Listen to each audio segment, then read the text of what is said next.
Hello বন্ধুরা, প্রথমে তোমরা ভিডিওটি দেখো, তারপরে কিছু কমেন্ট তোমাদের পড়ে শোনাবো। আর ভিডিওটি কেমন হয়েছে অবশ্যই জানিও কমেন্টে। আজকে তোমাকে ড্রপ করে দিই। আরে না না স্যার, আপনারই তো কষ্ট করতে হবে না, আমি আছি তো, ওর পতি পরমেশ্বর। স্যার ফাইলটা হ্যাঁ দাও।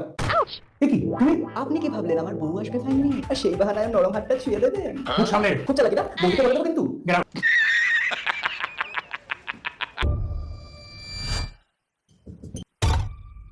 উপস, পিনটা পড়ে গেল। কোমরে খুব ব্যথা, একটু তুলে দাও না। আরে আমি তুলে দিচ্ছি। জিনিসটা ঠিকঠাক দেখা যাচ্ছে তো? দেখি আমার কখনো মনে হয়নি যে চাকরিটা আমার ছেড়ে দেওয়া উচিত। তুমি কেন ছাড়বে? ওর ঠারকি লোকটা ছাড়বে। ওর এগেইনস্টে অলরেডি কমপ্লেন করা হয়ে গেছে, জাস্ট ওয়েট এন্ড ওয়াচ। যখন চাকরি করতাম না তখন কথা শুনতে হতো, আর বৌমা, সে তো শপিং করে করে বাবু সব টাকা ধ্বংস করে ফেললো। কামাতে তো হয় না, মর্ম বুঝবে কি করে? আর এখন চাকরি করেও কথা শুনতে হয়। চাকরি দেখাচ্ছে বেশি মডার্ন হওয়ার শখ, রোজ দেরি করে বাড়িতে আসবে আর আমি দেরি করে খেতে দেবে। তুমি আমার লাইফে না থাকলে কি যে হতো আমার। কিন্তু আমি আছি, আর আমি সব সময় থাকবো। শুরুর দিকে ফানি হলেও শেষটা খুব সুন্দর। Power of serial.